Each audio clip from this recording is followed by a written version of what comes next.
इसलिए ये सत्ता संरक्षण में पलने वाले गुंडे माफिया अपराधी जो कांवड़ियों के वेश में पूरे प्रदेश में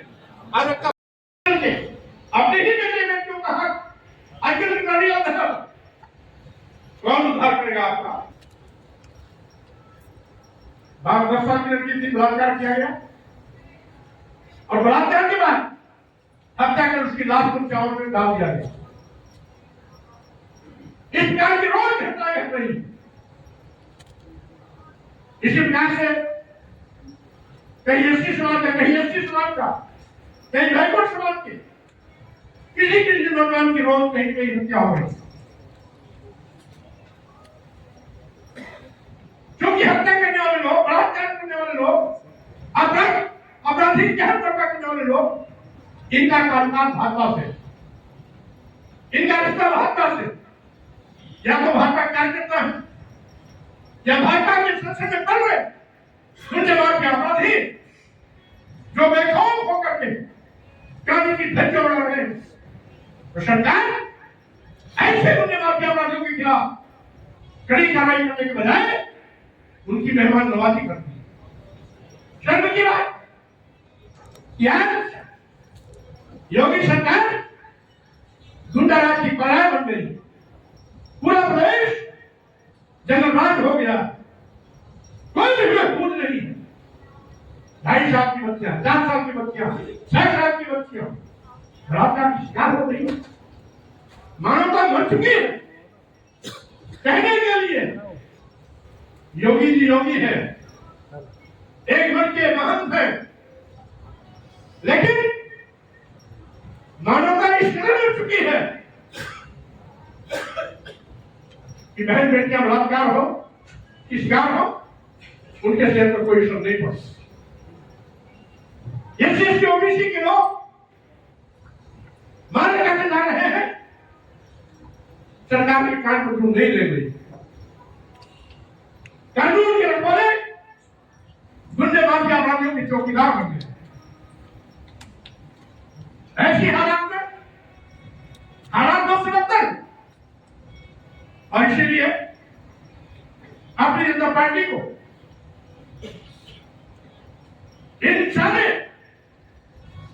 युद्ध के प्रचार के खिलाफ कमर कस के लड़ने के लिए तैयार होना पड़ेगा।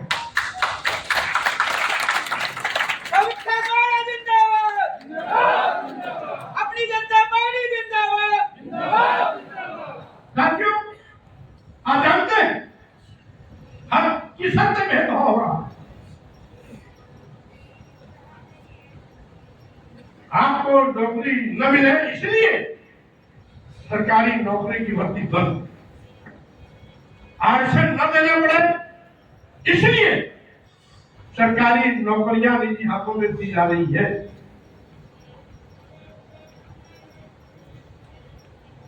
आपके साथ जानवर से बदतर बदसलूकी हो रही है। आप उप न कर सके इसलिए धार्मिक उत्पाद पैदा कर आप हो रहे जनजातीय अत्याचार के खिलाफ कोई उप न करे, उसको दूसरी खबर देने की कोशिश की जाती है। आज जहां सरकारी क्षेत्रों में नौकरियों में भेदभाव होता है, अब तो विश्वविद्यालय में भी भेदभाव होने लगा। विश्वविद्यालय की घटना को जानते होंगे DHU की, जिसमें खटिक समाज का आंदोलन हुआ। PhD में एडमिशन लेने के लिए यूनिवर्सिटी में सेकंड टॉपर छात्र के रूप में हायर मार्क्स पाया, यूनिवर्सिटी का सेकंड टॉपर। जब एडमिशन लेने गया तो प्रोफेसर लोगों ने कहा जाओ तुम में पॉलिश करो, तुम PhD करके क्या करोगे? बड़ा लड़का स्वाभिमानी था, धरने पर बैठ गया। हम सभी ने सोशल मीडिया पर उसका साथ दिया। पूरे प्रदेश और देश में उसके पक्ष में माहौल बना। 10 दिन बाद प्रोफेसर आकर के घुटना टेके गलती माने और उसको एडमिशन आगे दिए। ये हालात है। यानी सेकंड टॉपर लड़के को ये कहकर के एडमिशन देना मना कर दिया कि दाव में पानी लो तो पढ़ लिखे क्या करते। उसी विश्वविद्यालय में जिस मामले को मैंने विधानसभा में उठाया भी था, आप दूर बनो जब आप नजदीक आते तभी और आईएमएम के पोस्ट ग्रेजुएशन में 8 बच्चों को दाखिला था। उन 8 बच्चों में मात्र एक प्रजापति समाज का लड़का, एक भी एसटी नहीं, एक भी एसटी नहीं, एक यही मिश्र समाज का बच्चा था। 8वें 5वें नंबर पर था, 5वें रैंक पर था। उसके नीचे का 4 एडमिशन हो गया, उसके बाद का 3 एडमिशन हो गया और 5वें नंबर जहां प्रजापति था उसके आगे लिख दिया गया not found suitable, not found suitable. यानी एडमिशन में भी नॉट फाउंड सुटेबल के माध्यम से एससी एसटी ओबीसी के छात्रों को विश्वविद्यालय में प्रवेश रोका जा रहा है। वहीं दूसरी ओर यदि कभी कोई सरकारी नौकरी की भर्ती आई भी और एससी एसटी ओबीसी का नौजवान सामान्य से भी ज्यादा मेरिट में अंक लेके आया है, ऊपर रैंक पर है, तो भी उसे नॉट फाउंड सुटेबल कह करके सेवा से वंचित कर दिया जाता है। आज ये घिनौना खेल पूरे प्रदेश में चल रहा है। साथियों, आज जहां नॉट फाउंड सुटेबल फार्मूला से मेधावी छात्रों को प्रवेश में रोका जा रहा है, वही दूसरी ओर महंगी शिक्षा के माध्यम से गांव के गरीब मजदूर किसान दलित आदिवासी पिछड़ों को उच्च शिक्षा से वंचित करने की भी सरकार की एक साजिश है। मैं कहना चाहता हूं, आज सरकार हर तरीके से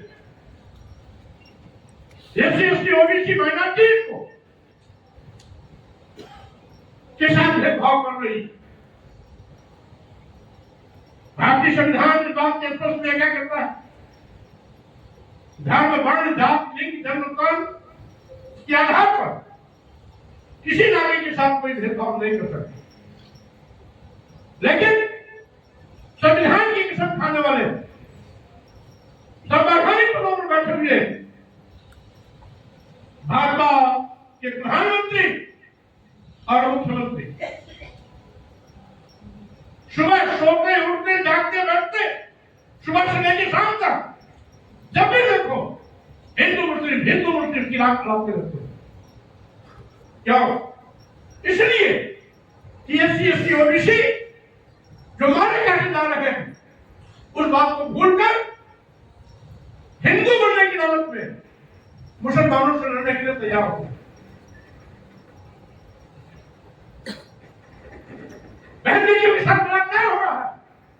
जैसे ओबीसी के लोग अपनी बहन बेटियों के बलात्कार की पीड़ा को भूलकर हिंदू विवाद में आकर मुसलमानों से लड़ने के लिए खड़े हो जाए, यह भाजपा की सोच है। आज विश्वविद्यालय में सरकारी नौकरियों में नॉट फाउंड सुटेबल के माध्यम से आपके हक में कैसे डाली जा रही है। अपने ही बेटियों का हक आखिर कर लिया था, कौन उद्धार करेगा आपका। लेकिन जैसे एससी ओबीसी के लोग कान खोल के सुन लीजिए, मुसलमान भी आपका भाई है। आपको मालूम है हम लोग बाबा साहब डॉक्टर अम्बेडकर की सिपाही, बाबा साहब डॉक्टर अम्बेडकर का पीड़ा बेहतर सुना आपने, जब उन्होंने कहा था कि हम हिंदू धर्म में पैदा हो गए, ये हमारे बस में नहीं। लेकिन मैं हिंदू होकर नहीं मरूंगा, ये मेरे बस में। क्यों कहा था? इसलिए कहा था कि दुनिया का सबसे बड़े विद्वान होने का गौरव प्राप्त करने के बाद जब हम डॉक्टर अम्बेडकर भारत आते हैं, जहां भी जाते हैं, उनको शूद्र कहकर क्या पालन किया जाता रहा। पूना कॉलेज में गए, वहां के छात्रों ने क्लास का बहिष्कार किया कि हम शूद्र प्रोफेसर नहीं पढ़ेंगे, जबकि विदेश में बरिष्ठ पास कर किया है। छात्रों ने कक्षा का बहिष्कार किया। बॉम्बे हाईकोर्ट गए, क्लाइंट उनके पास नहीं आया कि हम शूद्र को अपने वहां पे नहीं पढ़ेंगे। बड़ौदा महाराज के हाथ में छुट्टी बन गई, वहां चपरासी पंजाब का ब्राह्मण था, उनकी मेज में पानी इसलिए रखा कि गिलास मेज पर देगा तो छूत की बीमारी लग जाएगी, उस ब्राह्मण चपरासी को नहाना पड़ेगा, इसलिए 2 फीट ऊपर से गिलास छोड़ दिया। वो गिलास मेज पर गिरा, फाइल बिक गई। उससे पूछा तुमने गिलास ऊपर से छोड़ दिया? उसने कहा कि अगर मैं गिलास मेज में रखता हूँ, आप कहा उसे रखा हुआ था, मुझे छूट की मारने के हमको नहाना होगा। तो बादशाह डॉक्टर अम्बेडकर ने सोचा कि दुनिया का सबसे विद्वान होने का किताब पाने के बावजूद भी जब मेरे साथ ये बदसलूकी हो रही है, तो आखिर जिस कौम में पैदा हुआ, जिसके शरीर पर कपड़े नहीं है, नग्न झुलग रहता है, लंगोटी लगा के जीता है, फतेहार रहता है, स्कूल का कभी मुंह नहीं देखा है, आखिर उसके साथ कितनी बड़ी बदसलूकी होगी। जब मेरे साथ बदसलूकी हो रही है, तो उस आम गरीब लाचार बेबस दलित आदिवासी पिछड़ समाज के साथ क्या होगा इसका अंदाज नहीं लगाया जाता। इस पीड़ा से व्यक्ति होकर के उन्होंने कहा था कि मैं हिंदू धर्म में पैदा हो गया, मेरे वश में नहीं है, लेकिन मैं हिंदू होकर नहीं बोलूंगा, ये मेरे वश में है। इसीलिए 1956 में नागपुर की दीक्षा भूमि पर बाबा डॉक्टर अम्बेडकर ने बौद्ध धर्म ग्रहण किया था।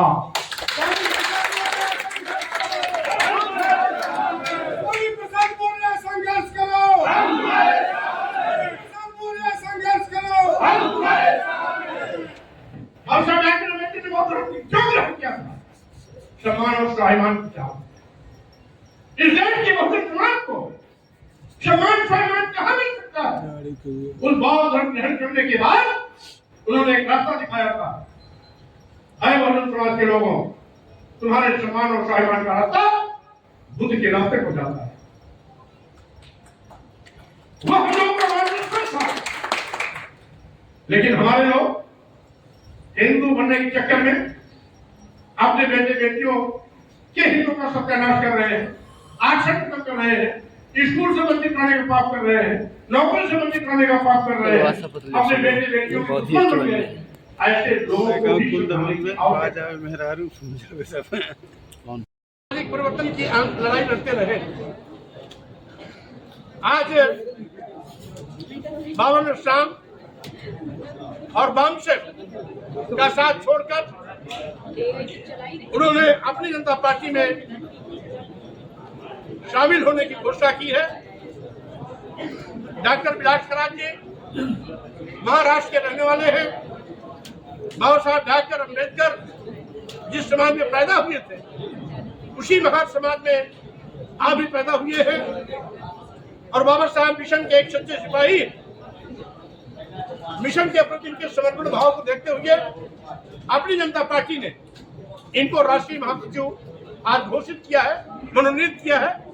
और हम अब समझते हैं कि अपनी जनता पार्टी बाबा साहब के मिशन मानव काशीराम के सामाजिक आंदोलन को लगातार निरंतर आगे बढ़ाती रहेगी, ऊंचाइयों पर ले जाएगी, इस कार्रवाई को कभी रुकने नहीं देगी। इसी संकल्प के साथ बहुजन समाज के महापुरुषों की विचारधारा पर लगातार काम करते हुए बहुजन समाज के सम्मान स्वाभिमान की लड़ाई अपनी जनता पार्टी लड़ती रहेगी। धन्यवाद। इसलिए ये सत्ता संरक्षण में पलने वाले गुंडे माफिया अपराधी जो कांवड़ियों के वेश में पूरे प्रदेश में अराजकता फैला रहे हैं, कानून की धज्जी उड़ा रहे हैं। Thank you. प्रदेश कमेटी की बैठक की 27 के लिए क्या तैयारी है? पाकिस्तान के साथ मांगे किसी से गठबंधन करेंगे या किसी के साथ? 2027 में हमारा एक नारा होगा, भाजपा हटाओ प्रदेश बचाओ, भाजपा हटाओ संविधान बचाओ। इसी नारे पर हम चुनाव लड़ेंगे। और चूंकि अभी हम सभी 403 विधानसभाओं पर लड़ने की तैयारी कर रहे हैं, आगे की परिस्थितियां क्या होगी, परिस्थिति को देखते हुए निर्णय तत्कालीन परिस्थितियों में लिया जाएगा। भाजपा को हटाने के लिए आप किसी और पार्टी से स्वाभाविक रूप से लाइक माइंडेड लोग जो रहेंगे उनसे हटाने में कोई गुरेज नहीं। सपा और बसपा से नाम जोड़ा जा रहा है। लाइक माइंडेड लोगों से हाथ लाने में कोई गुरेज नहीं। क्या हम बहन जी के पास फिर जाएंगे दोबारा? मैंने आपसे कह दिया कि जो बाबा साहब के मिशन मानवर कांसी राम जी से नाता तोड़ चुका है, अपनी जनता पार्टी उससे किसी प्रकार की कोई बात नहीं करेगी। Thank you sir. चलो, हर मिशन पर काम करने वाले साथी से मेरी मुलाकात होती रहेगी, आगे भी होती रहेगी। चलो।